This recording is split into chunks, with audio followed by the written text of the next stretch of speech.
the Kenya Morans list, or roster, as you might say, is actually quite surprising. So we had the captain, assistant captain, and the rest of the team get announced yesterday, and it's been a full day since this list dropped. And as per recording of this video, the Kenya Morans have already landed in Tunis, and they're gonna have like one day tomorrow to just get acclimatized. Then they kick off their first game against Tunisia, the next game against Angola, then the day after against Guinea. So it's just a whole weekend engagement. And this marks the first window of the FIBA Afrobasket 2025. And a lot of things have happened on the way, and I just want to make this video prior to the tournament so that I can give my raw reactions to what they did, especially when it came to releasing the roster, which had a couple of surprises. I was expecting Ken Washir to be there. It's actually quite disrespectful. Like, these guys have put the graphic with his photo on it, and he's not even on the list. He got dropped last minute, and the KBF cabal did that thing. The last time we saw in the FIBA African 2023, they did the same thing to Fahim, but right now you can see Fahim is on the list, and in this case you can see the guy who's on the short end of the stick, who was on the short end of the stick, was Ken Washir, which was actually quite it was actually upsetting, because he's actually one of the guys that I don't think he has had a fair shake especially when it comes to national team assignments. Ken Washir made his debut in 2022 when the Morans were in the midst of a total dysfunction. Then he played in the FIBA African last year, although he didn't have a good outing, but I can just say that this guy the system just did not favor his style of play. So looking at that, I know Coach Cliff will have had a hand in making sure that he picked the players that he wanted. He made sure to pick the legacy players in like Victor Bosire, Joe Lawich, Griffin, Ariel Okal, those type of guys, Fidel Okoth, those guys. The guys that, honestly, if you ask me, quite add nothing to the roster. And they are those players that are the most inefficient. You can't rely on them down the stretch. I have seen some players like Victor Bosire, Griffin. I've seen their games throughout like the whole African, even when they made it in 2019 up to now, and these guys have zero improvement on their game. And it's actually quite unfortunate that a guy like Victor Bosire is the team captain, because he can't even lead by example. Also, Desmond Willie, the last time he played for the Kenya Morans was in 2021, so we've not seen him play for us. And you can see also Joel Iwich, the last time he played was in 2022 in the FIBA World Cup qualifiers, where this man just, he played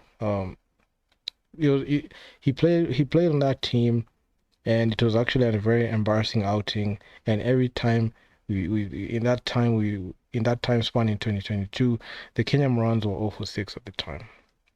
Then we had Derek Ogechi making his debut last year. He was actually quite solid, and honestly, I feel like if he had been given like a green light to be able to like score and become much more of a scorer, we would have seen him unlock his full potential. In the first game against Cote d'Ivoire, he was, given the green light to play, and he played very well. But in the rest of the tournament, it's like he was just left to fend for himself. And, the system that Coach Cliff had at the time, which is a very retrogressive and mediocre system, it was centered around, at the time, Eric Mutoro, Griffin, and Bosire. So that's the reason as to why we're not able to see a lot of breakout performances from a guy like Eugene, who was one of those guys that showed that he was one of our bright lights, especially when it came to the point guard position. And considering the fact that Coach Cliff loved playing Bosire, Eric Mutoro, and Griffin heavy minutes, despite their limited to zero productivity on the court, that's the reason as to why the Kenyan Morans were not able to like win when it mattered. Then we have Bramwell. He made his debut last year. He's actually quite solid. I'm just waiting, but there's so much to see from that guy.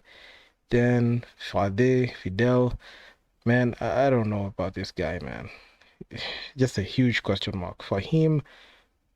with the minutes that he's been getting, especially when it came to the Morans in the Afrobasket qualifiers way back, we still yet to see that, but we have seen a lot of improvement, especially when it comes to like his 3x3.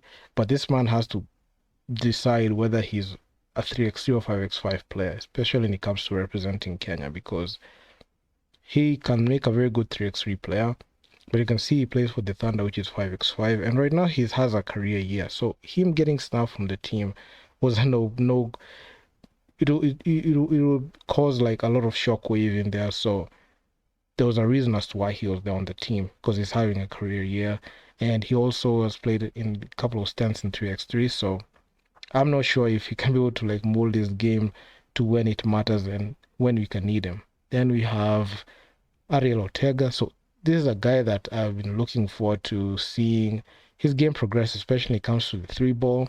I know in the previous contests that we saw him, especially in the 3x3, he was trying to find his shot, but in the 3x3 it's actually fast paced. But when it goes to 5x5, last year in the AfroCan he played, but he just played limited minutes, and he played in games that didn't matter. This game this is a DNP, so there's that. Then Albert Odero, Kenyan Airways. This guy, he's actually one of our bright spots, and I can say he's the bona fide number one option on the team, especially when it comes to scoring wise. Okay, I know Eugene is our guy, but if you have like the 1-2 punch of Adera and Odero, it can be actually something that defenses are not going to get used to. So I've seen a couple of flashes of like good chemistry when it comes to those two, because when it comes to fast break points, quick points, and having that guy that can be able to like break down a defense, you have Eugene there, and athleticism and some skill, especially in shot creation, and not only shot creation but also scoring and shooting. Can have a Odero any day. Then you have Ariel Okal. I mean, this is another guy that I made a video talking about him. I'm not gonna mention this guy because he has done virtually nothing for the Kenya Morans.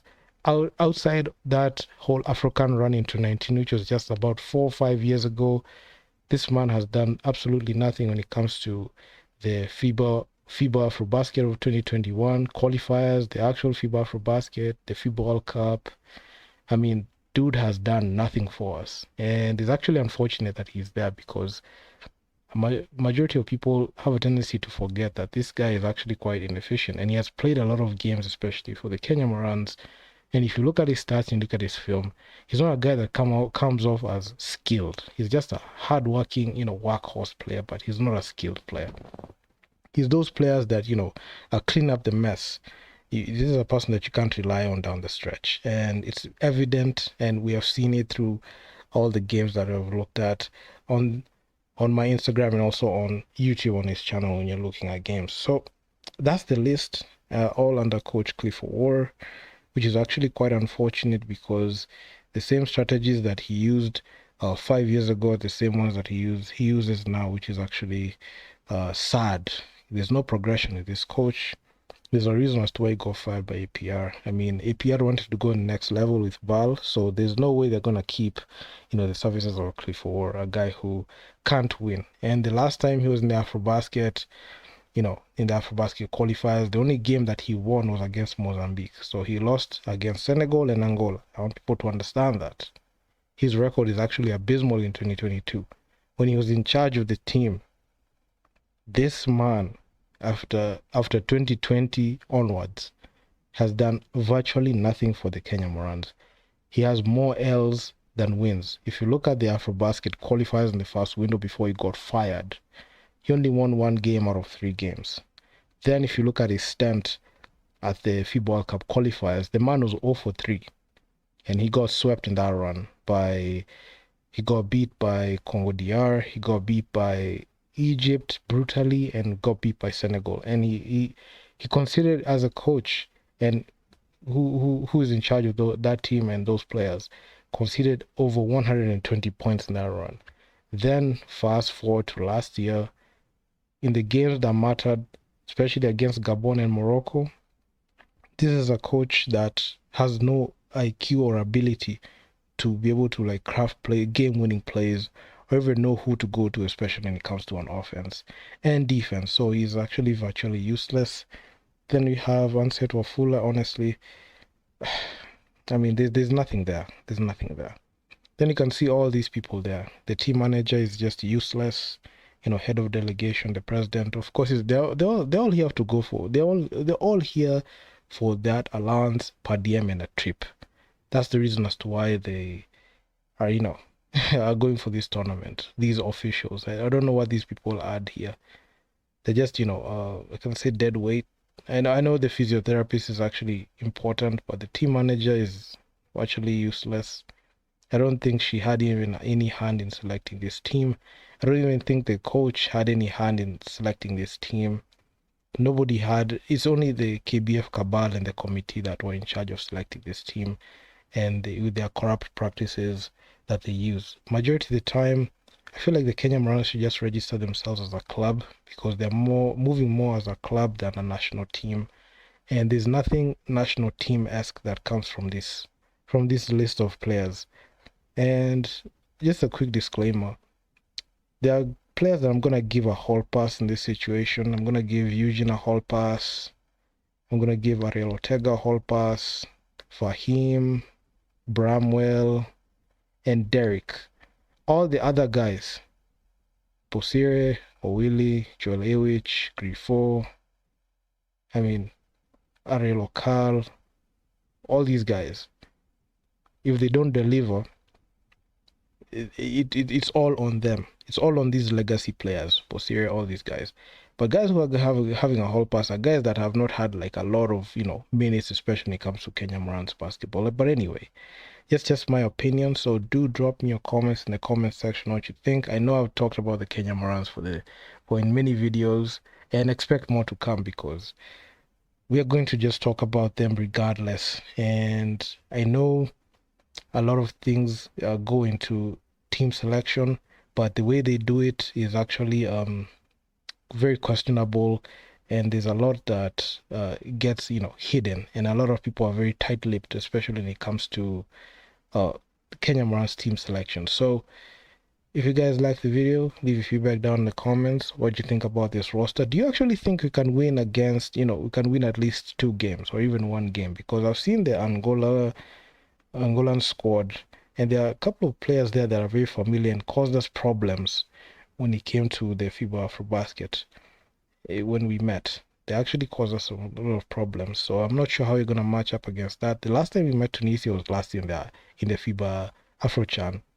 So I know they're going to bring their A team, so that game is actually quite difficult. The Angolan game right now, I'm not sure if we can be able to like win it, but hey, it is what it is. Something can happen during the game, and the Kenya Morans might win that game based on what I've seen. And Guinea, I'm not sure, completely not sure. So the only game that I'm sure of that the Kenya Morans will lose anyway is Tunisia. I don't think the Kenya Morans right now, as currently constructed, have the ability to beat Tunisia, especially our front court the way it looks. You can't trust Joel Ewich at the front court. This guy doesn't even grab rebounds. Bramwell, he needs to know how to hold the ball with 2 hands, especially when it comes to continental basketball. Ariel Okal is just a hardworking player with no skill. So our front court is lacking. And Fidel, I don't know what to expect from Fidel, because sometimes I feel like when he's on the floor and he's not able to get some touches and get some rhythm with the ball, this guy can just just play cardio in there. So in our guards, just hopefully you can just see Eugene play a lot of minutes, because this is a guy that is built for those moments. I don't think Griffin and Bosir have what it takes to be able to like take us to that next level, especially when it comes to with what matters, because these guys, these 2 guys, Bosir and Griffin, honestly, very good players in KBF, but very poor when it comes to representing the national team. Very poor at best. Actually, even saying that they are very poor is an understatement, because if you look at the stats and look at how they play in film-wise, these players cannot even warm the water boy spot on the bench. So I'm not gonna get into deep into their stats because I already made a video talking about their stats. But anyway, there are people that you can't rely on. So our primary scorers and also secondary scorers, I expect some scoring is coming from Eugene, Albert Odero, and Derek Ogechi. I know Derek Ogechi has not played for